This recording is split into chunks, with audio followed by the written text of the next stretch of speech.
Моето прашање е за новоизбраниот министер за животна средина Мухамед Хоџа. Пошто е новоизбран, би сакал да го воведам во неколку статистички податоци во однос на аерозагадувањето во главниот град на Република Македонија и општо во целата држава. Според податоци на УНИЦЕФ, кои што за жал датираат од 2018 година и сигурно тие се многу по-застрашувачки сега, но за жал не најдов апдейтирана верзија на овие истражувања, дури 1 од 9 новооденчиња умираат поради загадениот воздух. Исто според анализи на Институтот за јавно здравје, исто од 2018 година, велат дека економските трошоци по однос на загадувањето како заедница, како колектив на годишно ниво достигнуваат приближно 1 милиарда евра. Според новите истражувања на меѓународни организации, дури 5500 предвремени смртни случаи има секоја година токму поради аерозагадувањето во Скопје.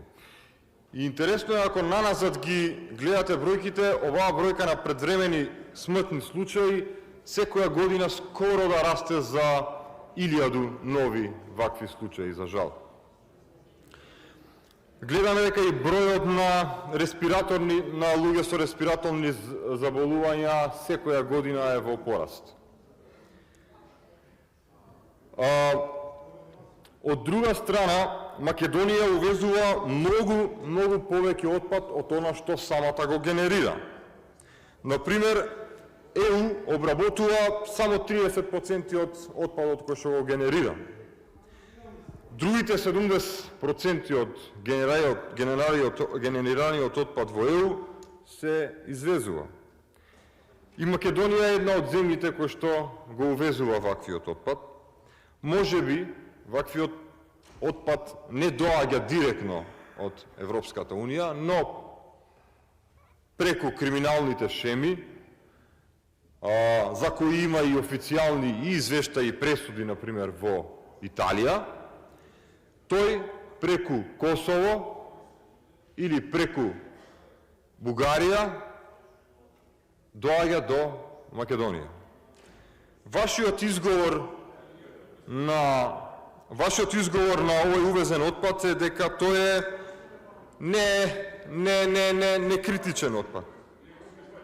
Добро, во ред. Ако овој отпад не е опасен, тогаш зошто Европската Унија би го извезувала? Дополнителен сомнеж за увозот на отпад дополнителен сомнеж на увозот за отпад фрла и слабиот институционален капацитет и човечки капацитет на вашето министерство. Доказ за ова е дека немате извршено ниту една, ниту вонредна, ниту редовна инспекцијски надзор, ниту контрола на стандардите за издадени интегративни дозволи, а ниту знаеме некаков исход од сето ова.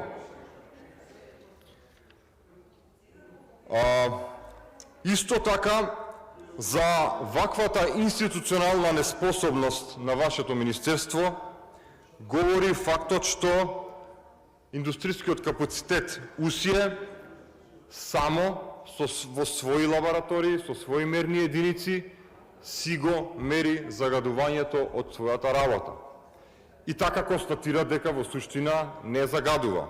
Овој индустријски капацитет е, мислам дека единствениот кој што има ваква интегративна дозвола издадена токму од вашето министерство. И паралелно на ова се извршени мерења од независни и акредитирани институции и лаборатории, кои што имаат утврдено дека 3 пати повеќе загадува овој индустријски капацитет од дозволеното. Согласно овие мерења, истите резултати во прилог на кривичната пријава која град Скопје пред 3 години ја има поднесено до обвинителството во врска со работењето на УСЈЕ.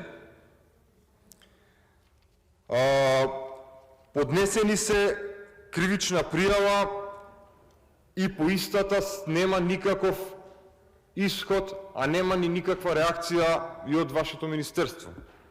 Она што во овој момент најмалку можете да го направите, и би сакал да ве прашам токму за тоа, нели мислите дека крајно време е, земајки во обзир дека има кривична пријава која 3 години стои во фиока за УСЈЕ, крајно време е да ја одземате оваа интегративна дозвола на УСЈЕ, барем привремено, додека не се реши исходот од оваа кривична пријава. Благодарам.